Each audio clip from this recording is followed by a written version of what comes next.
एक ऐसा इंसान जिसका मन गणित के समुद्र में डूबा रहता था, जिसके दिमाग में संख्याओं का एक अलग ही खेल चलता था।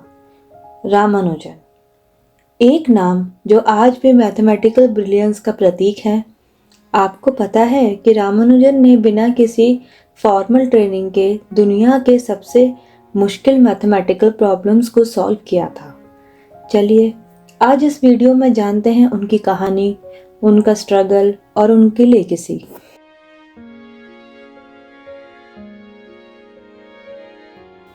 दिसंबर 1887 को तमिलनाडु के इरोड गांव में एक ब्राह्मण परिवार में श्रीनिवासा रामानुजन का जन्म हुआ। उनके पिता के श्रीनिवासा अयंगर एक साड़ी शॉप में मुंशी का काम करते थे और माँ कोमललता मल एक डिवोट हाउसवाइफ थी जो लोकल टेम्पल में भजन गाती थी।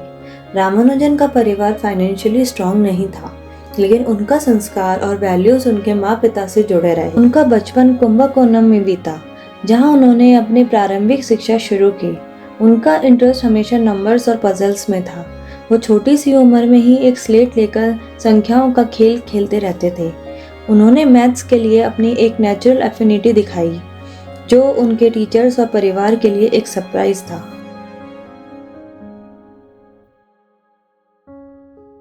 रामानुजन के स्कूल के दिन एकदम अलग थे। उनका इंटरेस्ट सिर्फ और सिर्फ मैथमेटिक्स में था। 10 साल की उम्र तक वो अपने गांव के सबसे ब्रिलियंट बच्चे माने जाने लगे थे। 13 साल की उम्र में उन्होंने एडवांस्ड ट्रिग्नोमेट्री की किताब पढ़नी शुरू की और बिना किसी टीचर के उन्होंने इस सब्जेक्ट को समझ लिया। वो कॉम्प्लेक्स इक्वेशंस को सॉल्व करते और अपने ही थ्योरम्स लिखते। टीचर्स कहते थे कि उनका दिमाग एक चाइल्ड प्रोडिजी का था। एक टर्निंग पॉइंट तब आया जब उन्होंने a synopsis of elementary results in pure and applied mathematics पढ़ी, जो उनके लिए एक गोल्डमाइन बन गई। ये किताब उनकी मैथमेटिकल जर्नी का बेस बन गई।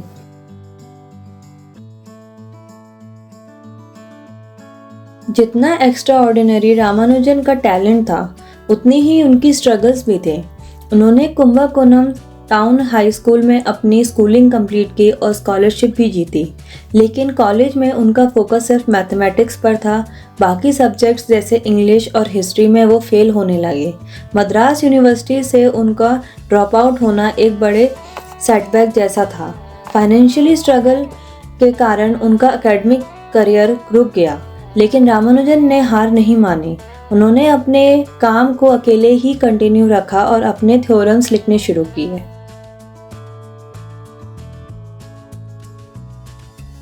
1913 में रामानुजन ने अपने थ्योरम्स का एक सैंपल इंग्लैंड के फेमस मैथमेटिशियन G.H. हार्डी को भेजा। हार्डी ने जब उनका काम देखा तो वो चकित रह गए। हार्डी कहते हैं, उनका काम इतना यूनिक था कि मुझे समझने में भी टाइम लगा। हार्डी ने रामानुजन को कैम्ब्रिज यूनिवर्सिटी में काम करने के लिए इनवाइट किया। रामानुजन ने इनिशियली इंग्लैंड जाने से मना कर दिया क्योंकि उनका परिवार उन्हें विदेश भेजने के लिए तैयार नहीं था, लेकिन हार्डी के एनकरेजमेंट के बाद उन्होंने अपने सपनों के पीछे जाना डिसाइड किया। 1914 में रामानुजन कैम्ब्रिज पहुंचे और मैथमेटिक्स की दुनिया में अपना नाम रोशन करना शुरू किया।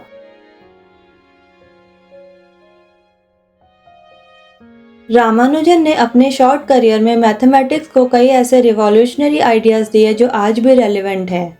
पार्टीशन फंक्शन, नंबर्स के ब्रेकडाउन को एक्सप्लेन करने का एक advance theory. Mock theta function, quantum mechanics और स्ट्रिंग थ्योरी में काफ़ी इंपॉर्टेंट है। इनफाइनाइट सीरीज फॉर पाई के एक्यूरेट कैलकुलेशन के लिए एक ground breaking discovery. Ramanujan prime numbers के डिस्ट्रीब्यूशन को एक्सप्लेन करने का एक थ्योरी।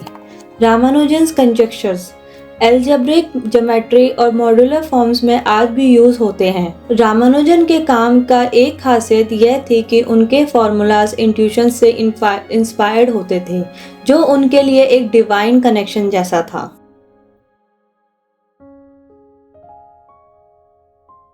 इंग्लैंड का ठंडा मौसम और वेजिटेरियन डाइट उनकी हेल्थ के लिए अच्छी नहीं थी।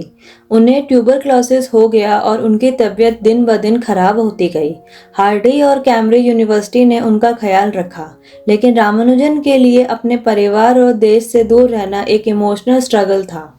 1919 में वो इंडिया वापस आ गए, लेकिन तब तक उनका शरीर काफ़ी कमज़ोर हो चुका था। 26 अप्रैल 1920 को सिर्फ 32 साल की उम्र में उनका देहांत हो गया, लेकिन उनकी लेगेसी उनकी मौत के बाद भी जिंदा रही।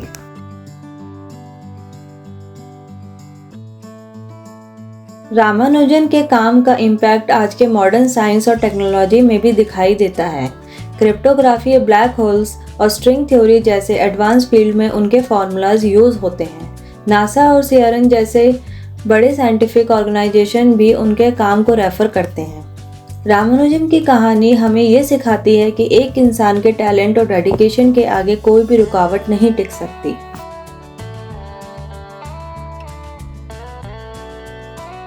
रामानुजन हमेशा कहते थे कि उनके मैथमेटिकल इंसाइट्स उनकी देवी नामगिरी के आशीर्वाद का नतीजा है। वो अपने थ्योरम्स को एक डिवाइन इंस्पिरेशन के रूप में देखते थे, जो उनकी स्पिरिचुअल बिलीफ्स और गणित के बीच एक अनोखा कनेक्शन दिखाता है।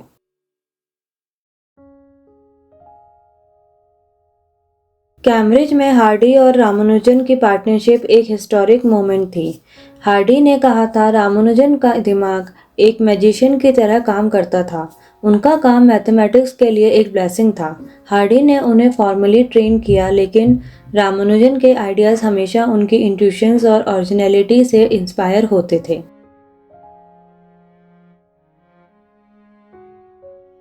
उनके थ्योरम्स का एक बड़ा हिस्सा उनकी नोटबुक्स में था, जिन्हें उन्होंने अपने स्ट्रगल्स के दौरान लिखा था।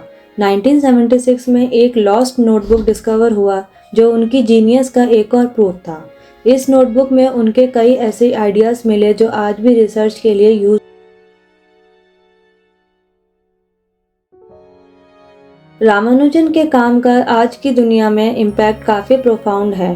क्रिप्टोग्राफी, ब्लैक होल्स फिजिक्स और स्ट्रिंग थ्योरी जैसे फील्ड्स में उनकी डिस्कवरीज का यूज होता है।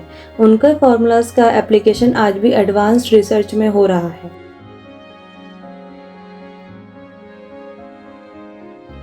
रामानुजन के काम को उनकी मौत के बाद ज़्यादा पहचान मिली। 2011 में उनके नाम पर नेशनल मैथमेटिक्स डे डिक्लेयर किया गया। उनकी लाइफ पर एक फिल्म भी बनी, the man who new infinity, जो उनके स्ट्रगल्स और सक्सेस को दिखाती है।